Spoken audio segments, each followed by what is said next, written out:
আল্লাহ পাক রব্বুল আলামিনের নির্দেশ, টাকার যদি আমানত থাকে, কথার আমানত থাকে, কোনো বস্তুর যদি আমানত থাকে, কেউ যদি কোনো কিছুর পাওনাদার হয়, কোন হক যদি আপনার কাছে পাওনাদার হয়, আল্লাহ পাক রব্বুল আলামিন বলেন, আগো আমার হাবিব এই পাওনাদারে পাওনা যেন তার কাছে পৌঁছায় দেয়, এই নির্দেশ কে দিয়েছে। এই জন্য দোস্ত আহবাব, আল্লাহর নবী মায়ের নবীকে নির্দেশ দেওয়া হলো আমানত আমানত ফিরিয়ে দেওয়ার।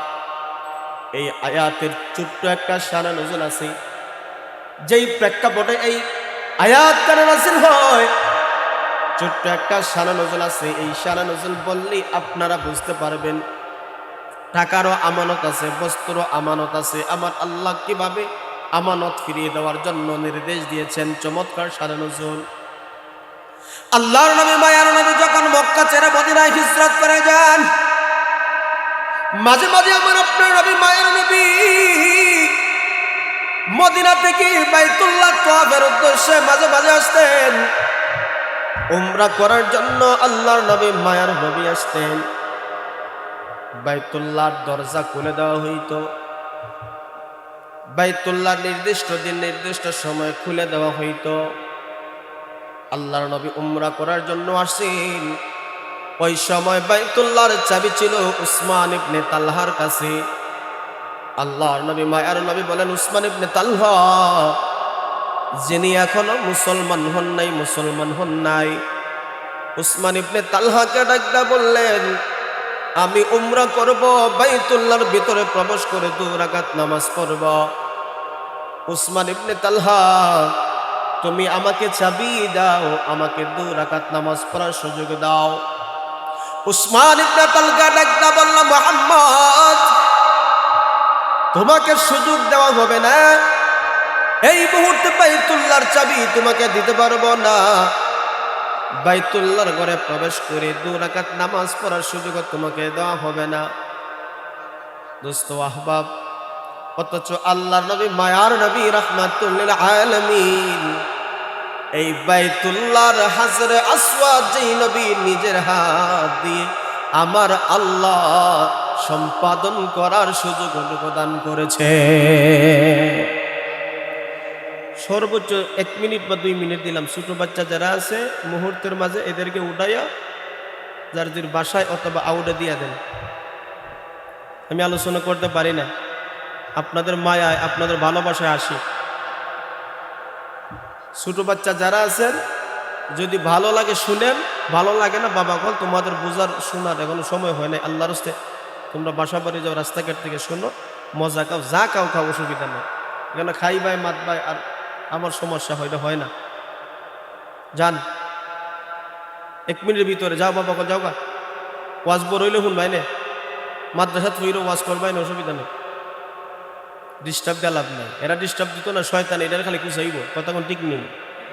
শয়তানের কবে চিপস কা, তখন বটকা ইত্যাদি খাওয়াইয়া লাগাইছে, তো খাইতেছে, গপ করতেছে। আসেন একটু বড়রা সামনে আসেন, ছোট ছোট বাচ্চারা আলহামদুলিল্লাহ এখন তারা একটা খেয়ালে থাকবে, অসুবিধা নেই আলহামদুলিল্লাহ।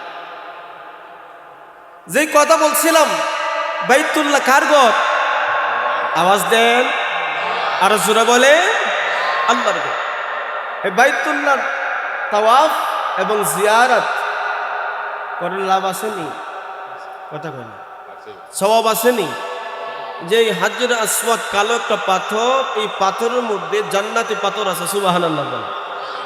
এই জান্নাতি পাথরে কেহ যদি চুমা দিতে পারে, আল্লাহ পাক রব্বুল আলামিন তার জীবনে সব গুনাহ মাফ করে দেন। বাইতুল্লাহ যদি হজ কবুল হয়ে যায়, উমরা কবুল হয়ে যায়, বান্দা বান্দির জীবনে সব গুনাহ আল্লাহ মাফ করে দেয়। দাম আসেনি না এই ঘরে?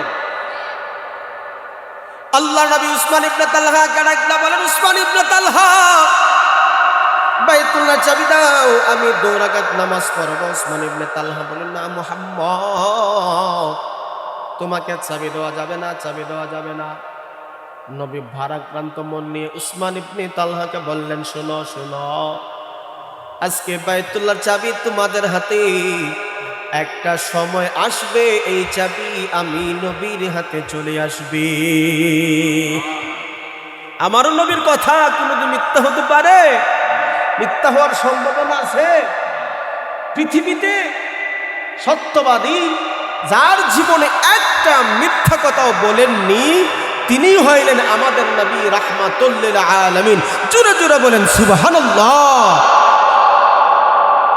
পরীক্ষার জন্য গুগলে সার্চ দিয়েন, পৃথিবীতে কেহ জীবনে মিথ্যা কথা বলেননি এই ব্যক্তির নাম কি, দেখবেন আমার নবীর নামটা চলে আসে। আল্লাহ নবী ভাই আর নবী ডাকতে বলেন উসমান ইবনে তালহা, এমন মুহূর্ত আসবে, এমন সময় আসবে যেই সময় চাবিটা আমার হাতে চলে আসবে। উসমান ইবনে তালহা সেই দিন কি করবা? নবী বারাক্রান্ত মন নিয়ে যখন চলে যায়, বারাক্রান্ত মন নিয়ে যখন নবী মদিনায় চলে যায়, পৃথিবীর দিক দিগন্তে যখন ইসলামের দিন, ইসলামের বিজয় গোলা উড্ডীন হতেছে, পতাকা কালিমার পতাকা উঠতেছে, কালিমার পতাকা উঠতেছে, শেষে আল্লাহ পাক রব্বুল আলামিন নবীকে ডাক দেয়া বলে পয়গম্বর আপনি বাইতুল্লাহ চলে যাও, বাইতুল্লাহ আর যুদ্ধ লাগবে না, এমনি বাইতুল্লাহ বিজয় হয়ে যাবে। ইদা জাআ নাসরুল্লাহি ওয়াল ফাতহ ওয়া রাআইতান নাসা ইয়াদখুলুনা ফি দীনিল্লাহি আফওয়াজা ফাসাব্বিহ বিহামদি রাব্বিকা ওয়াস্তাগফির ইন্নাহু কানা তাওয়াবা। বাইতুল্লাহ বিজয় করে যখন নবীজি চলে আসতেছেন, মক্কার বেঈমানদের ভিতরে শুধু টেনশন, নবীজির কি প্রতিশোধ নেবেন, কি অবস্থা হবে এই নিয়ে একটা টেনশন। যার মাতৃভূমি ছেড়ে দিয়ে মক্কা ছেড়ে মদিনায় নবী চলে গেছেন, মক্কাবাসীর জ্বালা যন্ত্রণা কষ্টে, কথা বলেন ঠিক না বেঠিক? কি ক্ষতি হবে, কি কষ্ট হবে, কি জুলুম করা হবে, নাকি প্রতিশোধ নেওয়া হবে, নাকি মাপ দেওয়া হবে? হে বিশ্বের মুসলমান, হে বিশ্ববাসী শুনো, আমার আপনার নবী মায়ার নবীর আদর্শগুলা এমন, এই আদর্শগুলা ব্যক্তিগত জীবন, সামাজিক জীবন, পারিবারিক জীবন, রাষ্ট্রীয় জীবনে যদি নেওয়া হয় সুন্দর একটা সমাজ গঠন হয়ে যাবে। বিসমিল্লাহির রহমানির রহিম। ইন্নাল্লাহা ইয়া'মুরুকুম আন তু'আদ্দুল আমানাতি ইলা আহলিহা ওয়া ইযা হাকামতুম বাইনান নাসি আন তাহকুমু বিল আদল ইন্নাল্লাহা নি'ম্মা ইয়া'যুকুম বিহি ইন্নাল্লাহা কানা সামিআন বাসীরা। বারাকাল্লাহু লানা ওয়া লাকুম ফিল কুরআনিল আযীম ওয়া নাফা'না ওয়া ইয়্যাকুম বিল আয়াতি ওয়াজ যিকরিল হাকীম। ওয়া ক্বালা আল্লাহু তাআলা ইন্নাল্লাহা ওয়া মালাইকাতাহু ইউসাল্লুনা আলান নাবী ইয়া আইয়ুহাল্লাযীনা আমানু সাল্লু আলাইহি ওয়া সাল্লিমু তাসলিমা। সাল্লাল্লাহু আলা সাইয়্যিদিনা ওয়া মাওলানা মুহাম্মাদ ওয়া আলা আলিহি ওয়া আসহাবিহি ওয়া সাল্লাম। বালাগাল উলা বিকামালিহি কাশাফাদ দুজা বিজামালিহি হাসুনাত জামিউ খিসালিহি صلوا عليه وآله لا إله إلا الله لا إله إلا الله لا إله إلا الله لا إله لا إله إلا الله لا إله لا إله إلا الله محمد رسول الله সকলে জবান খুলে পড়ি সাল্লাল্লাহু আলাইহি ওয়াসাল্লাম। আলহামদুলিল্লাহ।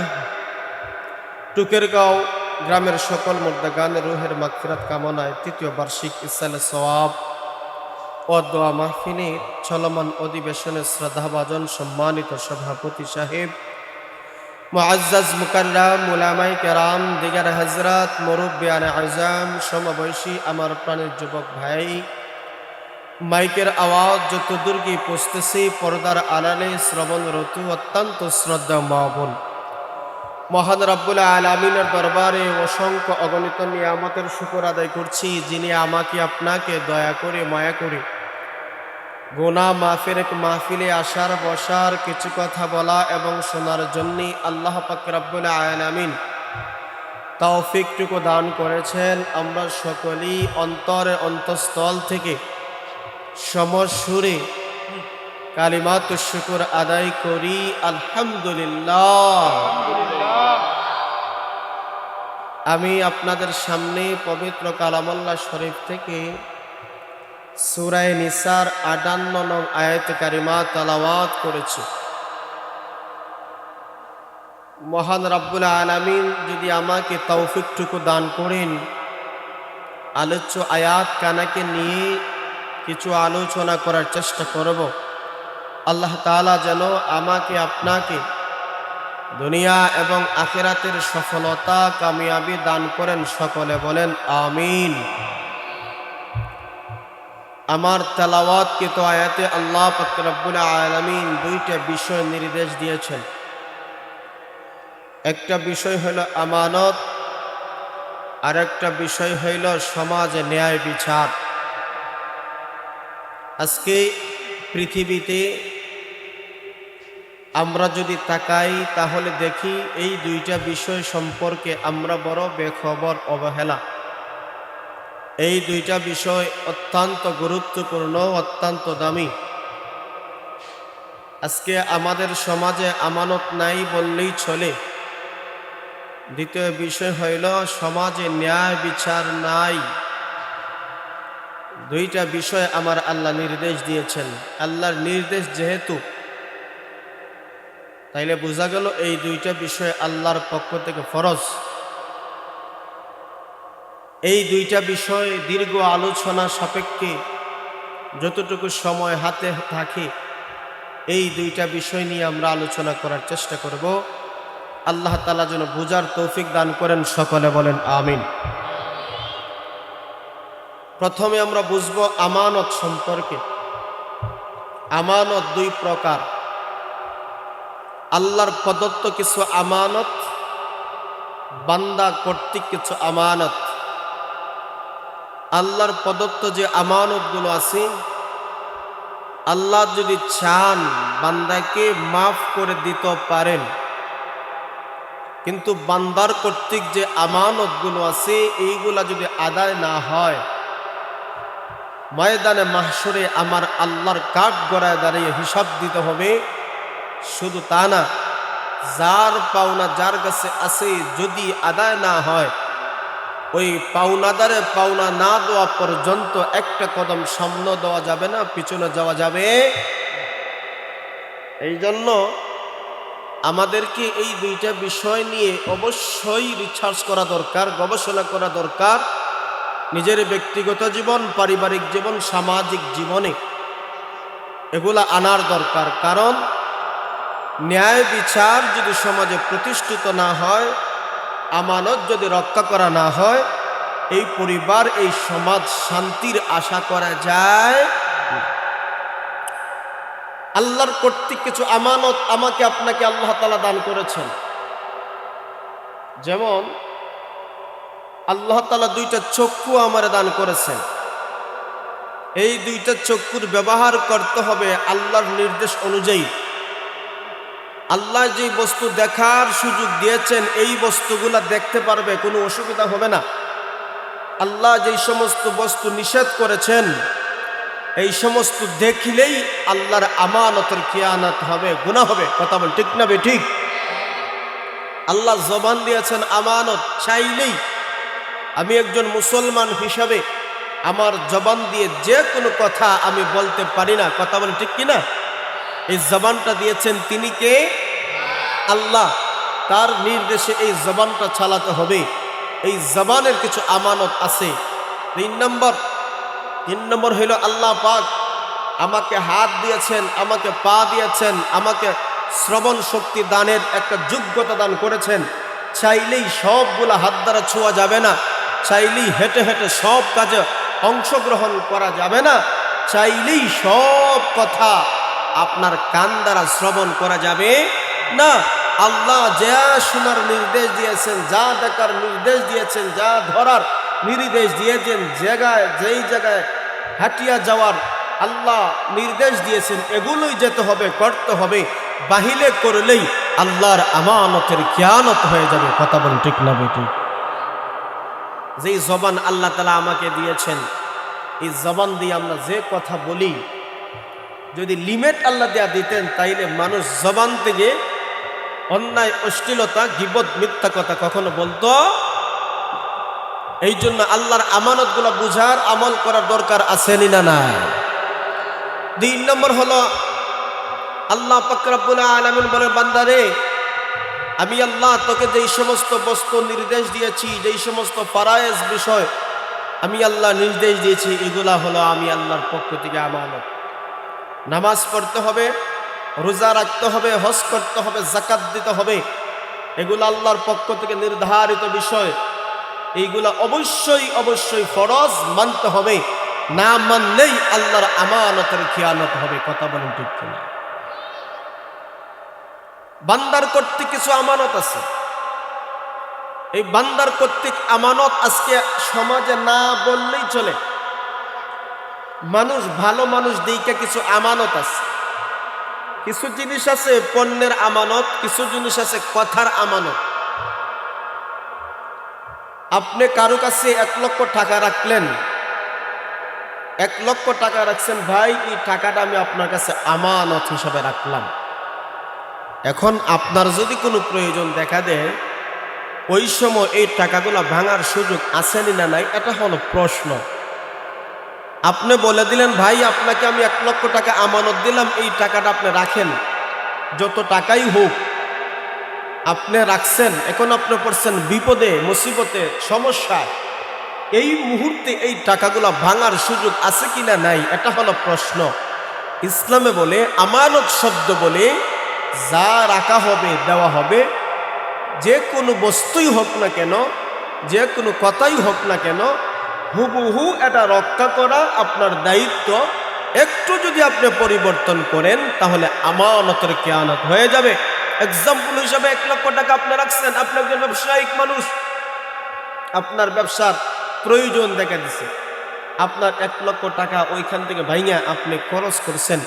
বান্দা যখন, গ্রাহক যখন চাইছে সময় মতন 1 লক্ষ টাকা আপনি দিয়েছেন, কিন্তু মধ্যখানে যে আপনি একটু উলট পলট করেছেন, এখানেও আমানতের খিয়ানত হয়ে গেছে।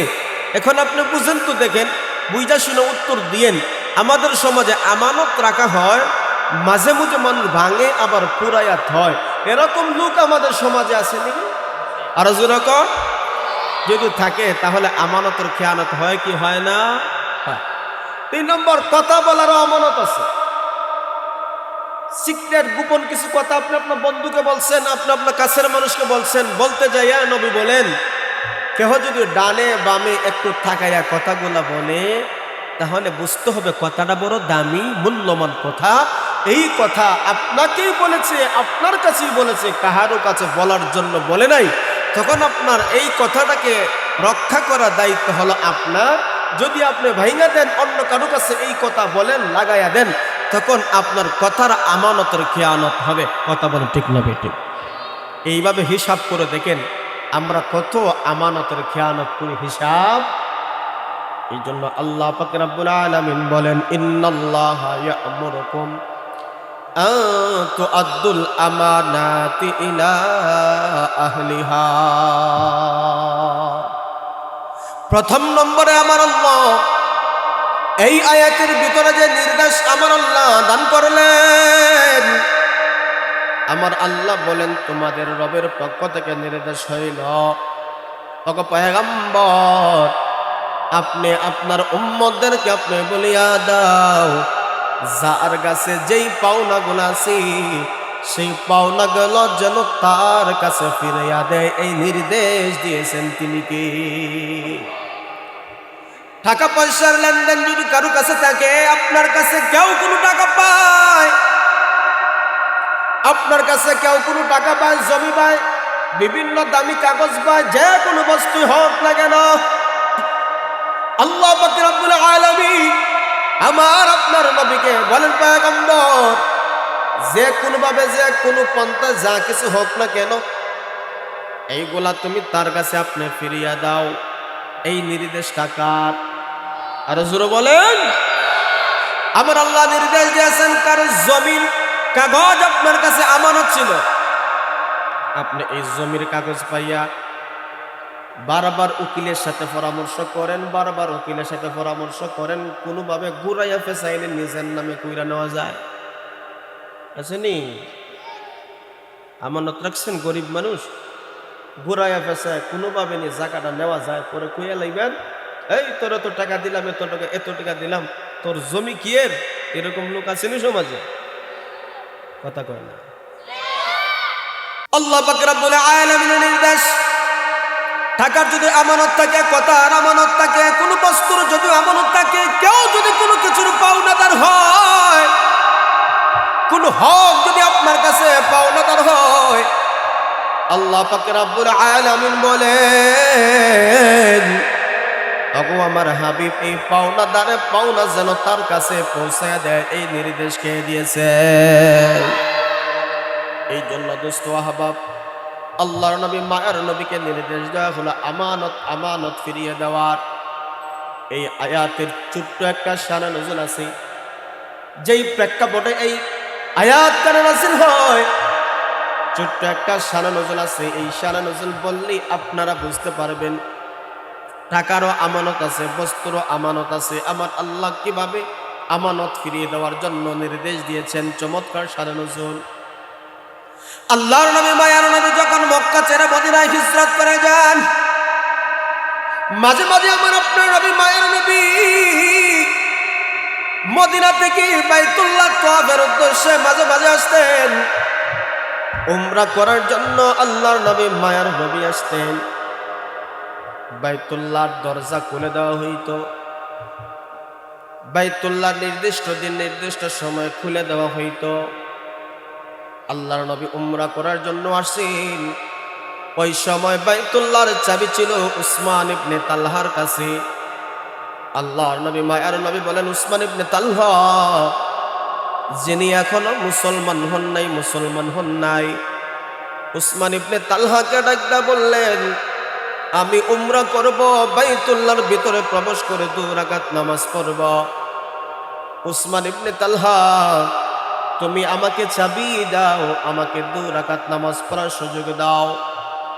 উসমান ইবনে তালহা ডাকদা বলল, মুহাম্মদ, তোমাকে সুযোগ দেওয়া হবে না, এই মুহূর্তে বাইতুল্লাহর চাবি তোমাকে দিতে পারবো না, বাইতুল্লাহর ঘরে প্রবেশ করে 2 রাকাত নামাজ পড়ার সুযোগ তোমাকে দেওয়া হবে না। দোস্ত আহবাব, অথচ আল্লাহর নবী মায়ার নবী রাহমাতুল লিল আলামিন এই বাইতুল্লাহর হাজরে আসওয়াদ যেই নবী নিজের হাত দিয়ে আমার আল্লাহ সম্পাদন করার সুযোগ প্রদান করেছে। সর্বোচ্চ 1 মিনিট বা 2 মিনিট দিলাম। ছোট বাচ্চা যারা আছে মুহূর্তের মাঝে এদেরকে উঠাইয়া যার বাসায় অথবা আউটে দিয়া দেন, আমি আলোচনা করতে পারি না। আপনাদের মায়ায়, আপনাদের ভালোবাসায় আসি। ছোট বাচ্চা যারা আছেন, যদি ভালো লাগে শুনেন, ভালো লাগে না বাবা বল, তোমাদের বোঝার শোনার এখনো সময় হয় নাই। আল্লাহর হস্তে তোমরা বাসা বাড়ি যাও, রাস্তাঘাট থেকে শোনো, মজা খাও, যা খাও খাও, অসুবিধা নেই। এখানে খাই বাই মাত বাই আর আমার সমস্যা হয় না। যান 1 মিনিটের ভিতরে, যাও বাবা বল, যাও গা। ওয়াজ বড় হইলে শুন ভাইনে, মাদ্রাসাত হইলেও ওয়াজ করবাই না, অসুবিধা নেই। ডিস্টার্ব দেওয়া লাভ নাই। এরা ডিস্টার্ব দিত না, শয়তান এটা খালি কুচাইব, কথা কোন ঠিক নেই। শয়তানে কবে চিপস কা, তখন বট কা, ইত্যাদি খাওয়াইয়া লাগাইছে, তো খাইতেছে, গপ করতেছে। আসেন একটু বড়রা সামনে আসেন। ছোট ছোট বাচ্চারা আলহামদুলিল্লাহ এখন তারা একটা খেয়ালে থাকবে, অসুবিধা নেই। আলহামদুলিল্লাহ। যেই কথা বলছিলাম, বাইতুল্লাহ কার ঘর? আওয়াজ দেন, আরো জোরে বলে, আল্লাহর ঘর। এই বাইতুল্লাহ তাওয়াফ এবং জিয়ারত করে লাভ আসেনি? কথা বলে সওয়াব আসেনি? যে হাজরে আসওয়াদ কালো একটা পাথর, এই পাথরের মধ্যে জান্নাতি পাথর আছে, সুবহানাল্লাহ বলে। এই জান্নাতি পাথরে কেহ যদি চুমা দিতে পারে, আল্লাহ পাক রব্বুল আলামিন তার জীবনে সবগুলো মাফ করে দেন। বাইতুল্লাহ যদি হজ কবুল হয়ে যায়, উমরা কবুল হয়ে যায়, বান্দা বান্দির জীবনে সব গুণ আল্লাহ মাফ করে দেয়। দাম আসেনি না এই ঘরে?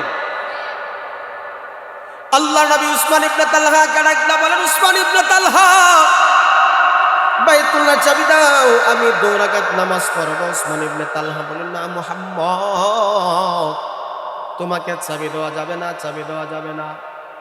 নবী ভারাক্রান্ত মন নিয়ে উসমান ইবনে তালহাকে বললেন, শোনো শোনো, আজকে বাইতুল্লাহর চাবি তোমাদের হাতে, একটা সময় আসবে এই চাবি আমি নবীর হাতে চলে আসবে। আমারও নবীর কথা কোনোদিন মিথ্যা হতে পারে? মিথ্যা হওয়ার সম্ভাবনা আছে? পৃথিবীতে সত্যবাদী যার জীবনে একটা মিথ্যা কথাও বলেননি, তিনি হইলেন আমাদের নবী রাহমাতুল লিল আলামিন। জোরে জোরে বলেন সুবহানাল্লাহ। পরীক্ষার জন্য গুগলও সার্চ দিয়েন, পৃথিবীতে কেহ জীবনে মিথ্যা কথা বলেননি, এই ব্যক্তির নাম কি, দেখবেন আমার নবীর নামটা চলে আসে। আল্লাহ নবী ভাই আর নবী লাগদা বলেন, উসমান ইবনে তালহা, এমন মুহূর্ত আসবে, এমন সময় আসবে, যেই সময় চাবিটা আমার হাতে চলে আসবে। উসমান ইবনে তালহা, সেই দিন কি করবা?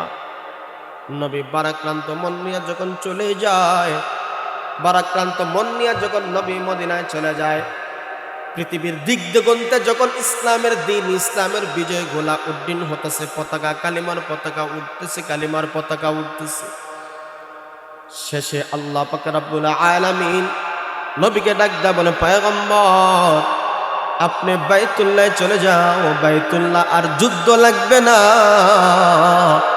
এমনি বাইতুল্লাহ বিজয় হয়ে যাবে।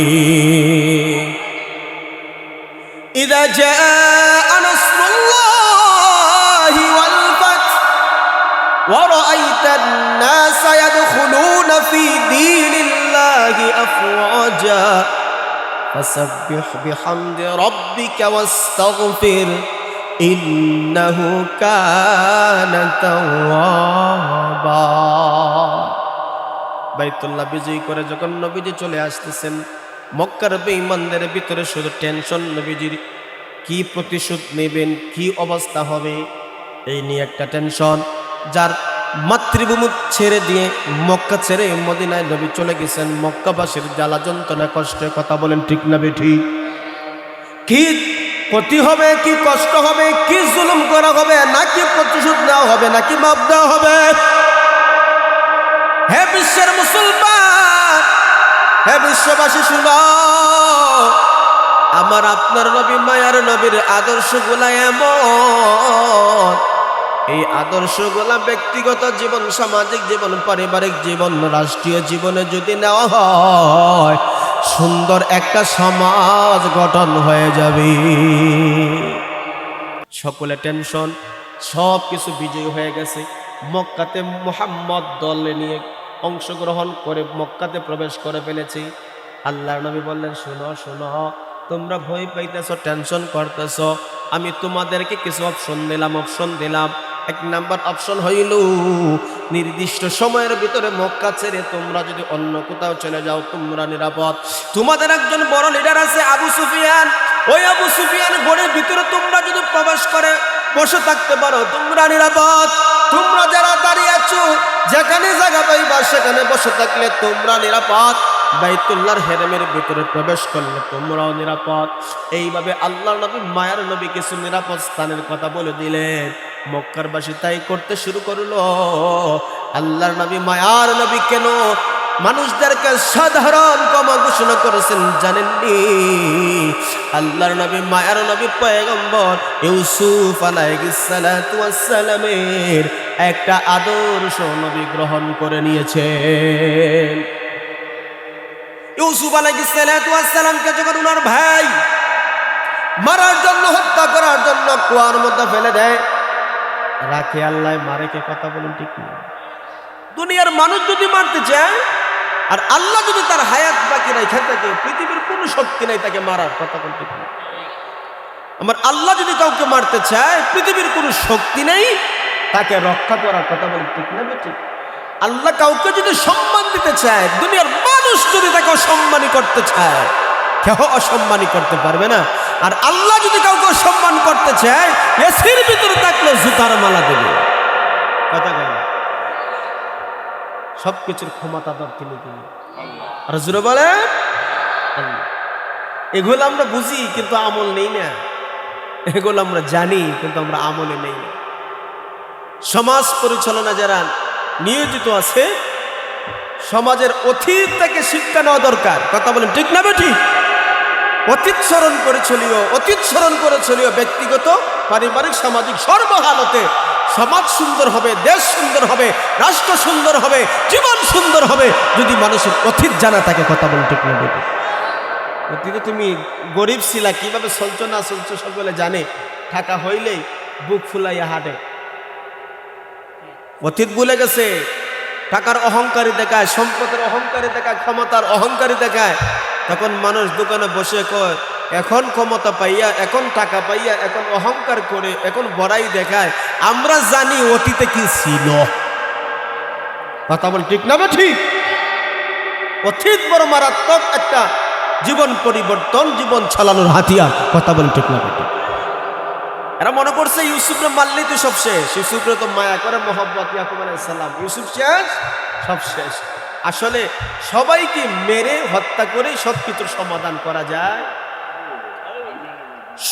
শরীফ উসমান হাদি রহমতুল্লাহি আলাইহি, ওনাকে যে শহীদ করা হয়েছে, উনি দেশের জন্য কথা বলেছেন, ইসলামের জন্য কথা বলেছেন, ইনসাফের জন্য কথা বলেছেন। জালিম না মনে করেছে তাকে যদি শেষ করা যায় তাহলে পুরো দেশ একটা সুন্দর হয়ে যাবে, কাটাতুর হয়ে যাবে। হে মুসলমানেরা, ইসলাম এবং দেশের জন্য তোমরা এক শহীদ শরীফ উসমানকে হত্যা করেছো, হাজার হাজার লক্ষ শরীফ উসমানের প্রতিচ্ছবি তৈরি হয়েছে, কথা বলে ঠিক না? কাউকে হত্যা করে শেষ করা যায় না। একটা সমাজকে ধ্বংস করতে পারো কিন্তু হত্যা করে সবকিছুর সমাধান হয়? ভাইরা মনে করছিল তারা হত্যা করে নাই, বাবা যেহেতু তারা মায়া করে, এখন আমরাও মায়া করব, টাকা পয়সা যা আছে সবকিছু আমাদের হবে। আল্লাহ বলেন তোমরা চাইছো সে শেষ হয়ে যাবে না, না। আল্লাহ যাকে সম্মান দেয় কেউ তাকে অসম্মানিত করতে পারে।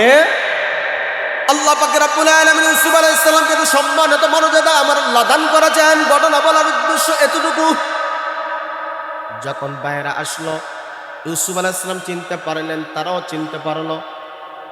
যে কথাটা আমি বোঝাতে চাই, ওই মুহূর্তে তারা চিন্তা করলো কি না থেকে কি হয়। ইউসুফ এখন দেখা যায় রাষ্ট্রীয় বড় ক্ষমতায়, রাষ্ট্রীয় বড় চেয়ারে। ওই মুহূর্তে লক্ষ্য করে দেখেন ইউসুফ আলাইহিস সালাম ভাইদের ভিতরে শুধু ভয়, টেনশন, শরীরগুলো কাঁপতেছে, ঘামতেছে, কি থেকে কি না হয়। ইউসুফ আমাদের উপর কে না প্রতিশোধ নেয়। ইউসুফ আলাইহিস সালাম আজ করতে পেরেছেন, বুঝতে পেরেছেন আমার বড় বড় ভাই, আমার ছোট ভাই, এরা যেই অবস্থা কাঁপতেছে, ভয় পাইতেছে।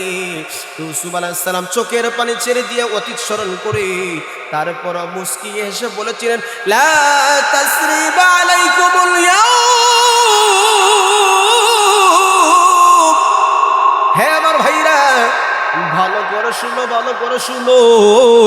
আমি দেখতেছি তোমরা ভয় পাও, তোমরা টেনশন করতেছো।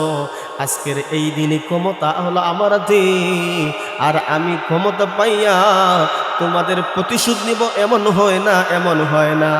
আমি তোমাদের অতীতের সকল অপরাধ সাধারণ ক্ষমা ঘোষণা করে দিলাম। আল্লাহর নবী, মায়ার নবীও সেই দিন মক্কাবাসীদেরকে বলেছিলেন, সেই দিন মক্কাবাসীদেরকে কি বলেছিলেন? উসমান ইবনে তালহাও নবীজি যখন সামনে গেলেন, গিয়া দেখা যায় উসমান ইবনে তালহা ভয়ে কাঁপতেছে। কিতাবের মধ্যে পাওয়া যায় উসমান ইবনে তালহা দৌড় মারছে, পাহাড়ের উপর উঠে গেছে চাবি রক্ষা করার জন্য। আল্লাহর নবী, মায়ার নবী সাহাবা কেরামদেরকে বললেন, যাও উসমান ইবনে তালহা, উসমান ইবনে তালহা দেখো চাবি নিয়ে পাহাড়ের উপর উঠে যাইতেছে, ধরো ধরো, ধরে আনো তাকে, ধরে আনো। উসমান ইবনে তালহা চাবিটা নিয়ে আসছে, ভয়ে তরতর করে কাঁপে। উসমান ইবনে তালহা ওই মুহূর্তে চিন্তা করতেছে, চাবি তো যাবে যাবে, নিজের গর্দানও চলে যেতে পারে। কথা বলেন ঠিক না ঠিক? উসমান ইবনে তালহা এবার পেরেশানি ভেইমা গেছে, ভয়ে তরতর করে কাঁপে। আল্লাহর নবী, মায়ার নবী বলেন, উসমান ইবনে তালহা চাবি আমার হাতে দিয়ে দাও। উসমান ইবনে তালহা চাবিটা দিয়ে দিলেন, চাবিটা দিয়ে দিলেন। উসমান ইবনে তালহা অপেক্ষা, কি থেকে কি না আমার শাস্তি হয়। আল্লাহর নবী, মায়ার নবী বলেন, উসমান ইবনে তালহা স্মরণ আসেনি? মক্কা বিজয়ের আগে বলেছিলাম বাইতুল্লাহ তওয়াফ করব, 2 রাকাত নামাজ পড়ব, তুমি আমাকে চাবি দিলে না। উসমান ইবনে, স্মরণ করো সেই অতীতের কথা। উসমান ইবনে তালহার টেনশনটা আরো টেনশনটা আরো বেড়ে গিয়েছে। আল্লাহ পাক রব্বুল আলামিন এবার কুরআনের আয়াত নাযিল করেন, ইন্নাল্লাহা ইয়া'মুরুকুম আন তু'আদ্দুল আমানাতি ইলা আহলিহা। আমার আল্লাহ ডাক দেন, পয়গম্বর, চাবি তো উসমান ইবনে তালহার হাতে ছিল, এবার তোমার হাতে বাইতুল্লাহর চাবি আসছে, বাইতুল্লাহ বিজয় করে ফেলেছো, বাইতুল্লাহর ক্ষমতা আপনার হাতে, মক্কার ক্ষমতা আপনার হাতে। আমি আল্লাহ নির্দেশ দিলাম, যার পাওনা যার হাতে আছে তাকে পৌঁছিয়ে দাও। আল্লাহ নবী, মায়ার নবী বলেন, হ্যাঁ উসমান ইবনে তালহা, তুমি ভয়ে কাঁপতেছো, ভয়ে কাঁপতেছো, কি না প্রতিশোধ আমি নেই? দেখো দেখো, আমি কারো উপর জুলুম করার জন্য পৃথিবীতে আগমন করিনি, কারো উপর অত্যাচার করার জন্য পৃথিবীতে আগমন করিনি। আমার আল্লাহ পাক রব্বুল আলামিন আমার আপনার নবীর আদর্শ সম্পর্কে বলেন, ওয়া ইন্নাকা লাআলা খুলুকিন আযীম।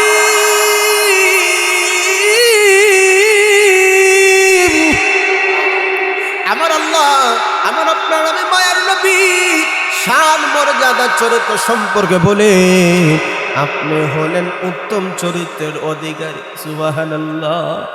উসমান ইবনে তালহা এবারও নবী বললেন, তোমার চাবিটা আমার হাতে, আমি প্রতিশোধ নিব না, তোমার কাছ থেকে প্রতিশোধ নিব না, নাও তোমার আমানত আমি তোমার কাছে পৌঁছিয়ে দিলাম, তোমার চাবিটা আমি তোমাকে দিলাম।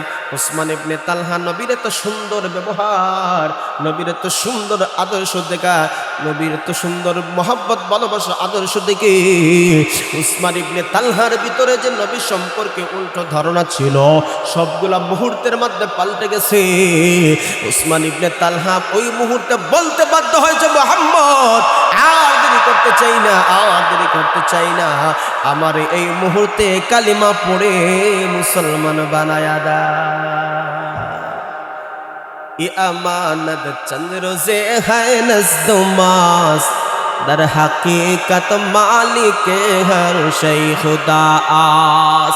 ये अमानत चंद रोजे है नज़्दुमास, दर हकीकत मालिक हर शै खुदा आस।